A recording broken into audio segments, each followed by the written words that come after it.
அனைவருக்கும் எனது அன்பான வணக்கம். எவ்வளவு நேரம் பேசணும்னு தெரியல, ஏன்னா நிறைய பேச வேண்டியிருக்கு. ஒரு நாள் முழுக்க பேசலாம் அப்படின்னு ஆசையாக இருக்குது. ஆனாலும் இந்த இரவு சிவராத்திரியாக இருந்தால் இன்னும் சந்தோஷமாக இருக்கும்னு நினச்சேன். அந்த நிகழ்ச்சியை பார்த்துட்டு இருக்கும்போது சிவராத்திரியாக இருந்தால் இன்னும் சந்தோஷமாக முழிச்சிட்டு உட்கார்ந்துருக்கலாமே பேசாமல். நிகழ்ச்சிகள் வந்துக்கிட்டே இருக்குது, தொடர்ந்து நிம்மதியாக இருக்குது, சந்தோஷமாக இருக்குது அப்படின்லாம் நினச்சிட்டு இருந்தோம். ஆனாலும் இது சிவராத்திரி இல்லை. அந்த சிவராத்திரியின் புண்ணியத்தை நமக்கு முரளி கொடுத்திருக்கிறார் என்று நான் நிச்சயமாக சொல்லுவேன். எங்கெல்லாம் அழைச்சிட்டு போனார் பாருங்களேன். நம்மளை ஸ்ரீ திருவில்லிபுத்தூர் கூட்டிகிட்டு போனார், மதுராவுக்கு கூட்டிகிட்டு போனார், திருப்பதிக்கு கூட்டிகிட்டு போனார். இப்படி உட்கார்ந்த இடத்துலேருந்து எல்லா திவ்ய கஷேத்திரங்களுக்கும் நம்மை அழைத்து கொண்டு போன ஒரு நிகழ்வு எது என்றால் இந்த நிகழ்வு தான் என்று நிச்சயமாக சொல்லலாம். அதிலும் வந்ததுலேருந்து மார்கழிங்கிறதுனால ஆண்டாளையே அழைச்சிட்டு வந்துட்டார். மார்கழி என்பதனால் கண்ணனை பார்ப்பதற்காக, கண்ணன் தரிசனத்துக்காக ஆண்டாளை அழைத்து வந்த முரளிக்கு என்னுடைய மனமார்ந்த நன்றி, வணக்கம் எல்லாமே. முரளியின் நிகழ்ச்சி என்றால் ஆண்டாள் இல்லாமல் இல்லை என்பதுதான் நாங்கள் எங்களுக்குள் கொண்டு வந்திருக்கின்ற அந்த தொப்புள் கொடி பந்தம். எனவே முரளி எப்போது நிகழ்ச்சி செய்தாலும் அதில் ஆண்டாள் இருப்பேன் என்பதனால் நான் ஓடோடி வந்திருக்கிறேன். இது ஆண்டு விழா, அதுதான் நாம் கோடிட்டு பார்க்க வேண்டிய ஒரு விஷயம். ஆண்டு விழா என்றால் என்ன அர்த்தம் யோசிச்சு பார்த்தா, 365 நாள் கடந்து விட்டது என்று சொல்கிறோமா, அல்லது கேலண்டரில் 365 நாளை நம்ம கிழிச்சிட்டோன்னு சொல்கிறோமா? எதை ஆண்டு விழா என்று சொல்ல வேண்டும் என்றால், எதையெல்லாம் நாம் ஆண்டு கொண்டிருக்கிறோம் என்பதை காட்டுவதற்கான விழாதான் ஆண்டு விழா என்று வரும்போது, தன்னுடைய கலையின் உச்சத்தை ஆண்டு கொண்டிருக்கிறார் முரளி என்பதை காட்டுகின்ற ஒரு ஆண்டு விழா இந்த ஆண்டு விழா. அதே போன்று தன்னிடம் இருக்கின்ற அந்த கலையை தன்னுடைய இளைய தலைமுறைக்கு, தன்னுடைய மாணவ மாணவிகளுக்கு கடத்தி கொண்டிருக்கிறார், அவர்களை அந்த நிலைக்கு உயர்த்தி கொண்டிருக்கிறார். எனவே அவர்களையும் ஆண்டு கொண்டிருக்கிறார் என்பதை காட்டுவதுதான் ஆண்டு விழா. எனவே ஆண்டு விழா என்பது வெறுமே நாட்களின் கிழிப்பு அல்ல, நாட்களின் தீர்வு அல்ல. எதையெல்லாம் நாம் ஆண்டு உச்சத்தில் சென்று கொண்டிருக்கிறோம் என்பதை காட்டுவதற்கான ஒரு நிகழ்வு என்று வைத்தால், இந்த நிகழ்வு முற்ற முழுக்க ஆண்டு விழா என்கின்ற அந்த பதத்துக்கு பொருத்தமானதாக இருக்கும் என்று நான் கருதுகின்றேன். 2-3 நடன இமயங்கள் மேடையில் உட்கார்ந்திருக்க ஒரு சின்ன மணல் துகள் மாதிரி நான் ஒட்டிக்கிட்டு இருக்கேன்னு தான் நான் ஆரம்பத்திலேருந்து நினச்சிட்டு இருக்கேன். ஏனென்றால் மூவருமே நடனத்தின் உச்சத்தை கண்டவர்கள். அவர்கள் நடனமணிகளாக, நடன கலைஞர்களாக இந்த நிகழ்வை பார்த்தார்கள்.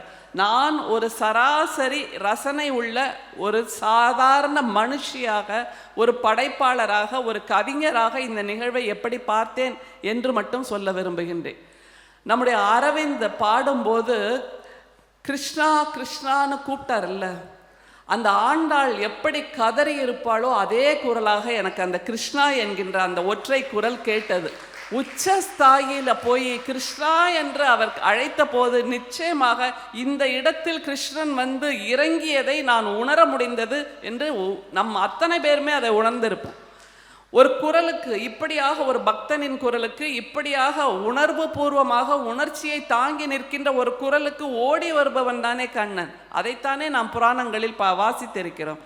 அப்படியாக அவர் அரவிந்த் அழைத்த போது நான் மேடையில் ஆடிய அந்த நடனமணிகள் என்ன செய்தார்கள், நமக்கு ஆயர்பாடி சிறுமிகள் என்னவெல்லாம் செய்திருப்பார்கள், எப்படியெல்லாம் சந்தோஷமாக கிருஷ்ணனோடு இருந்திருப்பார்கள் என்பதை அந்த நடன மணிகள் மிக அழகாக இங்கே ஆடி காட்டிய போது, ஆஹா எப்படி ஒரு கொடுப்பினை உங்களுக்கெல்லாம், எப்படி ஒரு கொடுப்பினை, என்ன பாக்கியம் செய்தீர்கள் நீங்கள் முரளி அவர்களை ஆசிரியராக பெறுவதற்கு என்று நான் நினைத்து கொண்டிருந்தேன். எப்படி கடத்தியிருக்கார் பாருங்க. தன்னிடம் இருக்கின்ற கலையை அள்ளி அள்ளி அள்ளி அள்ளி அமுத சுரபியை போல் அள்ளி கொடுத்திருக்கிறார் என்பதற்கு சத்திய சாட்சி தான் இன்றைய விழா. பொதுவாக தானம் தர்மம் அப்படின்னு 2 உண்டு தெரியுமா? 2த்துக்கும் என்ன வித்தியாசம்ங்கிறது நமக்கு தெரியறதில்ல. பொதுவாக வீட்டில் வாசலில் யாராவது பிச்சை கேட்டால் அம்மா தர்மம் போடுமா அப்படின்னு தான் சொல்லுவாங்க. தர்மம் போடுங்கிறதுக்கும் தானம் என்பதற்கு என்ன வித்தியாசம் என்பதை இந்த நிகழ்வு நமக்கு காட்டியது. தர்மம் என்றால் அப்போதைய பசிக்கு, அப்போதைய தேவைக்கு ஏதோ ஒன்றை எடுத்து கொடுப்பது என்று அர்த்தம். அந்த பிச்சைக்காரர் பிச்சை கேட்கும்போது அப்போ பசிக்கு நம்ம இருக்கிறத சாதத்தை கொடுக்குறோம், அரிசியை கொடுக்குறோம், ரூபாயை கொடுக்குறோம். அது அவருடைய அன்றாட தேவைக்கு. தானம் என்பது அப்படியல்ல. தானம் என்பது வாழ்வியல் முழுக்க வர வேண்டும். இந்த மூச்சுக்காற்று இறுதி மூச்சுக்காற்றாக ஆகும் வரைக்கும் அந்த ஆளுமையை, அந்த ஆளை, அந்த மாணவியை, அந்த நடனமணியை உயிர்ப்போடு முதுகெலும்பை நிமிர்த்துவதாக எது இருக்கிறதோ அதுதான் தானம் என்றால், தர்மம் என்பது நம்மிடம் இருப்பதை எடுத்து கொடுப்பது. ஆனால் தானம் என்பது முற்ற முழுக்க தன்னையே கரைத்து எதிராளியிடம் ஒப்படைப்பது என்கின்ற நிலையை வைத்து பார்க்கும்போது நம்முடைய முரளி அவர்கள் தன்னை முற்ற முழுக்க கரைத்து இன்றைக்கு இங்கே நடனத்தில் பங்கு பெற்ற அத்தனை மாணவிகளுக்கும் அள்ளி கொடுத்திருக்கிறார் தன்னையே, தன்னுடைய ஞானத்தை, தன்னுடைய கலையை. அதுதான் தானம். இந்த தானம் என்ன செய்யும்? அத்தனை நடனமணிகளையும் மிகச்சிறந்த ஆளுமைகளாக, தமிழகத்தின் அடையாளங்களாக, இந்தியாவின் அடையாளங்களாக உலகுக்கு பறைசாற்ற இருக்கிறதல்வா. இதுதான் வாழ்க்கையில் தானம் கொடுப்பதன் அர்த்தம். எனவே அப்படி பார்த்தால் முரளி அவர்கள் ஒரு அமுத சுரபியை நாம் யாரும் பார்த்திருக்க மாட்டோம். ஆனால் 6 அடி உயர அமுத சுரபி எப்படி இருக்கும் என்றால் முரளியை போல் இருக்கும் என்று நாம் இனிமேல் உரக்க சொல்லலாம்.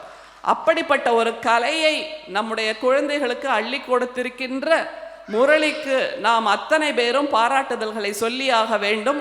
கூடுதலாக ஒரு பாராட்டை சொல்ல வேண்டும். எதற்கு என்றால், வந்த பின்புதான் தெரிந்தது எனக்கு. நம்முடைய சகோதரர் சுரேஷ் அவர்கள் சொன்னார்கள், நேற்று அவருக்கு பிறந்த நாள் என்று. முரளிக்கு நேற்று பிறந்த நாள். அக்கா ஒரு நாள் தாமதமாக வந்து வாழ்த்தி கொண்டிருக்கிறேன். நிச்சயமாக இந்த பிறந்த நாள், இந்த ஆண்டு விழா எதனுடைய துவக்கமாக இருக்க போகிறது என்றால், நம்முடைய கோயம்புத்தூர், நம்முடைய கொங்குமன் முரளியின் மூலமாக இன்னமும் அடுத்த சிகரத்துக்கு ஏற இருக்கிறது, எட்ட இருக்கிறது என்பதற்கான அடையாளமாக நான் இதை பார்க்கிறேன். ஒரு அந்த தீபம் ஏற்றுவோம் அப்படிங்கிற அந்த ஒரு பாடல்ல எனக்கு ரொம்ப பிடிச்ச ஒரு நுணுக்கமான ஒரு பார்வை, அதை நான் பதிவு பண்ணியே ஆகணும். பொதுவாக நமக்கு அந்த கட்டமைப்புகள் அப்படின்னு சொல்லுவோம்ல, காலம் காலமாக நம்மிடம் திணிக்கப்படுகின்ற பல விஷயங்களை கேள்வி இல்லாமல் நம்ம அப்படியே ஏற்றுப்போம். ஆனால் பகுத்தறிவை விஞ்ஞானம் மூலமாக உயர்வதுதான் பகுத்தறிவு, அறிவியல் மூலமாக தெளிவடைவதுதான் பகுத்தறிவு என்பதற்கான ஒரு சாட்சி தான் அந்த தீபம் ஏற்றுவோம் அப்படிங்கிற அந்த பாடலை நான் அப்படித்தான் பார்த்தேன். என்ன அப்படின்னா, ஒரு நடனமணிகள் நடனம் ஆடுகிறார்கள். மேடையில் அகல் விளக்கை கொண்டு வந்தால் என்ன ஆகும் என்று நமக்கு தெரியும். எனவே அவர்கள் கொண்டு வந்த அந்த விளக்கு இப்போது புதிதாக சந்தைக்கு வந்திருக்கிறது. 2 சொட்டு தண்ணியை விட்டுட்டா போதும், அந்த விளக்கு எரிஞ்சுக்கிட்டே இருக்கு. அதன் மூலமாக என்ன தீர்வு நமக்கு கிடைத்தது என்றால், விளக்கு எரியும் போது அணைந்து விட்டால் ஒரு அபசகுணம் என்கின்ற மனசில் ஒரு சுமை வந்து உட்காரும் அல்லவா, அந்த சுமையை அறிவியல் நீக்குகிறது என்பதை நாம் உணர வேண்டும். அதே மாதிரி உடனே நமக்கு பல விஷயங்கள் சொல்லப்படும். ஐயோ இதுக்கு பரிகாரம் பண்ணணும், இது நீ ஏதோ பண்ணின தப்பு, பூர்வ ஜென்மத்தில் நீ செய்த தப்பு இப்போ வந்து இப்படி ஆயிடுச்சு, இதுக்கு பரிகாரம் பண்ணணும் என்று நம்மீது செலுத்தப்படும், சுமத்தப்படும் அந்த சுமைகளுக்கெல்லாம் எது தீர்வாக இருக்க முடியும் என்றால், பகுத்தறிவின் மூலமாக விஞ்ஞானத்தின் துணை கொண்டு தீர்வை கொண்டு வரலாம் என்பதற்கான சாட்சி தான் அந்த தீபம் ஏற்றுவோம் என்கின்ற அந்த ஒற்றை பாடல். வெறுமே ஒரு பாடல், ஒரு நடனம் என்பதாக மட்டும் இல்லாமல் அதற்கு அவர்கள் என்ன கருவிகளை கொண்டு வந்து, என்ன உபகரணங்களை பயன்படுத்தி அந்த நடனத்தை இன்னமும் அதிகமான உயரத்துக்கு ஏற்றுகிறார்கள் என்று பார்க்கும்போது, அந்த தீபத்தின் உயரத்துக்கு, கொழுந்து விட்டு எரிகின்ற தீபத்தின் உயரத்துக்கு பகுத்தறிவை கொண்டு வந்து நடனத்தையும் கொண்டு வந்து சேர்த்திருக்கிறார்கள் என்பது நாம் பாராட்ட வேண்டிய ஒரு கடப்பாடு நமக்கு இருக்கிறது என்பதனால் நம்முடைய பாராட்டுதல்களை தெரிவிக்கின்றோம். அதே மாதிரி கிருஷ்ணம் வந்தே ஜகத்குரும் என்கின்ற அந்த பாடல்ல அந்த கண்ணன் பிறக்கிறான், அவன் எப்படியெல்லாம் நம்மோடு சேர்ந்து விளையாடி கொண்டு லீலைகளை செய்கிறான், ஆனிரை மேய்ப்பவனாக இருக்கிறான் என்று சொல்லும்போது இன்னும் ஒரு தொடர்பை நம்ம யோசித்து பார்க்க நேர்ந்தது. இன்றைக்கு கிறிஸ்மஸ், இயேசு கிறிஸ்து அவதரித்த தினம். எப்போதுமே தெய்வங்களுக்கும் அந்த ஆட்டுக்குட்டிக்கும், தெய்வங்களுக்கும் கன்றுகளுக்கும், தெய்வங்களுக்கும் பசுக்களுக்கும் ஒரு தொடர்பு இருக்கு. யோசிச்சு பார்த்துருக்கோமா? நம்முடைய இயேசு கிறிஸ்து கூட ஒரு ஆட்டு தொட்டில்,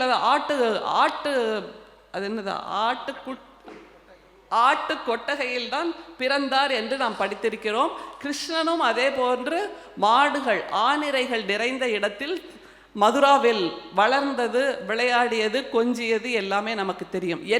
என்ன அதுக்கு கனெக்ஷன், ஏன் அப்படி ஒரு ஏற்பாடு என்று யோசித்து பார்த்தால், மனிதர்களாகிய நாம் இந்த அத்தனை உயரத்திலும் அழுக்குகளை சுமக்கிறோம், பொறாமைகளை சுமக்கிறோம், பொச்சரிப்பை சுமக்கிறோம். இது எதுவுமே இல்லாமல் நிஷ்களங்கமாக, களங்கமில்லாத, எப்போதுமே தன்னுடைய ஓரறிவு, ஈரறிவு, மூவறிவு பிறவியாக இருந்தாலும் கூட அந்த பிறவியிலும் மனிதர்களுக்கு என்ன நன்மை செய்ய முடியும் என்று இயல்பாக, தன்னுணர்ச்சி இல்லாமல் இயல்பாக ஒரு ஆட்டுக்குட்டியும் ஒரு பசுவும் ஒரு எருமையும் இருக்க முடியும் என்றால், அதனோடு தான் நம்முடைய கடவுள்கள் நெருக்கமாக இருக்கிறார்கள், இணக்கமாக இருக்கிறார்கள் என்றால் அதன் மூலம் நாம் என்ன கற்றுக்கொள்ள வேண்டும்?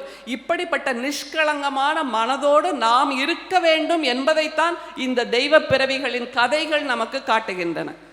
ஆனால் நம்ம அதை வெறுமே சாமியாக கும்பிட்டுட்டு, கன்னத்தில் போட்டுட்டு, ஒரு கொழுக்கட்டையை வச்சு கும்பிட்டுட்டு, கேக் வாங்கி சாப்பிட்டுட்டு போயிட்டே இருக்கோம். இல்லை, ஒவ்வொரு படிமமும் நமக்கு ஒரு விளக்கத்தை கொடுக்கிறது, ஒரு ரகசியத்தை பொதிந்து வைத்திருக்கிறது. அப்படி பார்த்தால் இன்றைக்கு இந்த நிகழ்வு முழுக்க 4 மணி நேரமும் எனக்கு 1000 ரகசியங்கள் கிடைத்தன, ரகசியங்களுக்கான விளக்கங்கள் கிடைத்தன. அத்தனையும் எனக்கு கற்றுக் கொடுத்திருக்கின்ற என்னுடைய ஆசான் முரளி அவர்களுக்கு நான் என் வாழ்நாள் நன்றிகளை சொல்லுகின்றேன். அவரை இனிமேல் கலைமாமணி விருது என்று சொன்னார்கள்.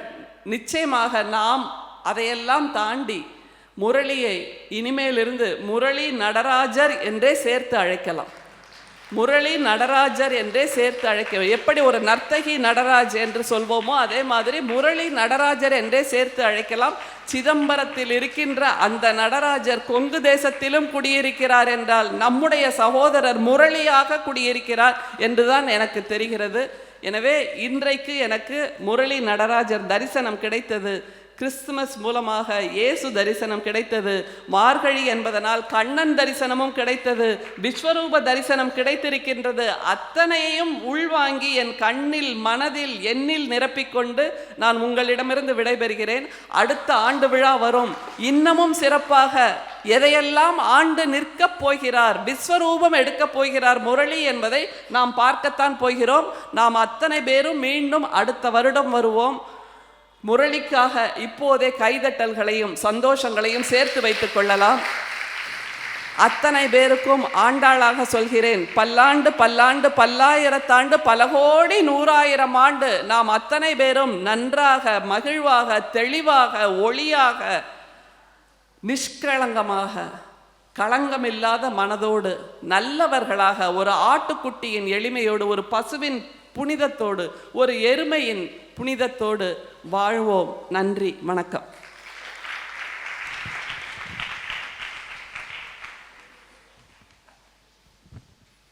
Thank you, ma'am. Now we are very glad to honor our well-wisher, Mr. Saravanan. He will be honored by our Guru, Natya Kalaimani, Thiru S. Murali.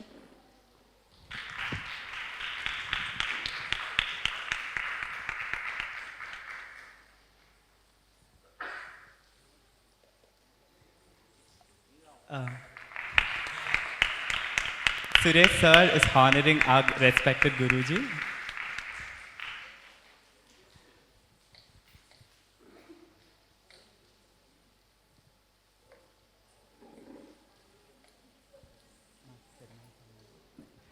திரு பெருமாள் சாமி அண்ணா அவர்களை ஓரிரு வார்த்தைகள் பேசுமாறு.